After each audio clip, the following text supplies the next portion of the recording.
कम लंबाई वाले कपड़े में वन कट फ्रॉक की कटाई के लिए सबसे पहले आपने पेटी की लंबाई के बराबर जो है वो कपड़ा इस तरह से ऊपर फोल्ड कर देना है।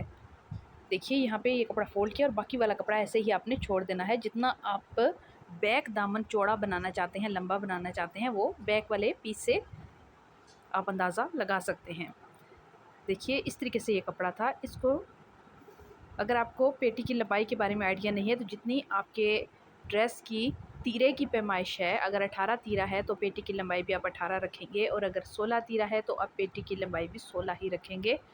अभी इसके बाद आपने मार्किंग करनी है, तीरे की पैमाइश, आर्म होल, इसी तरह से चेस्ट की पैमाइश। इन तमाम मार्किंग को करने के बाद आपने कटाई कर लेनी है। आपकी जो मार्किंग है वो ऊपर फोल्ड हुए कपड़े के बिल्कुल किनारे तक आनी चाहिए। गले की भी कटाई आपने करनी है, उसकी भी मार्किंग कीजिए।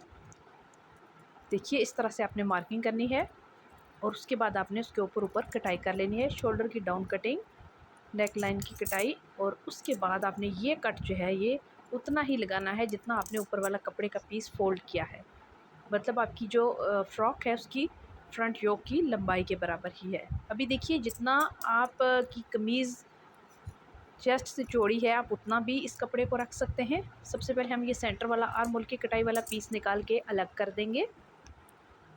इसके बाद ये जो फोल्ड हुआ कपड़ा है इसको आपने खोल के सीधा कर लेना है। भी इस तरह से कुछ शेप आपके सामने आएगी। ये पीस हमने यहाँ से निकाला था। अभी ये जो हिस्सा है इसको आप अंदर की तरफ भी गोलाई दे सकते हैं, आप इसको बाहर की तरफ भी गोलाई दे सकते हैं। दोनों तरह से आप इसकी कटाई कर सकते हैं। मैं इस हिस्से को अंदर की तरफ गोलाई दूंगी।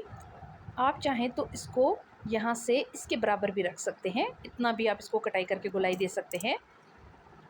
अभी ये देखिए इस तरह से बाहर की तरफ गुलाई करके भी आप तस्वीर देखिए नीचे, आप इस तरह से भी इसकी कटाई कर सकते हैं।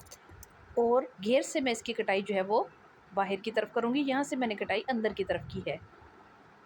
देखिए जब मैं इसको खोलूँगी इस तरीके से तो जो बैक पोर्शन है वो फ्रॉक का मुकम्मल कट चुका है, ठीक है। और जो फ्रंट पोर्शन है उसकी कटाई मैंने अंदर की तरफ की है। आप नीचे दी गई तस्वीर के मुताबिक बाहर की तरफ भी इसको गुलाई दे सकते हैं।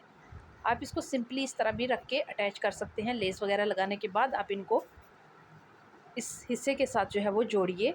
और अगर आप चाहें तो आप यहाँ पे चुनट भी दे सकते हैं। आप इस तरह से गैदरिंग टेक्निक को इस्तेमाल करते हुए भी इसको जोड़ सकते हैं। ये देखिए ऐसे, ये सब आपने पूरे घेर के ऊपर और इस गुलाई के ऊपर लेस लगाने के बाद आपने इसको यहाँ पे अटैच करना है। अब जो भी इसके ऊपर लेस या पाइपिंग वगैरह लगाना चाहते हैं वो आप लगा लें। उसके बाद आप इसको यहाँ से अटैच करें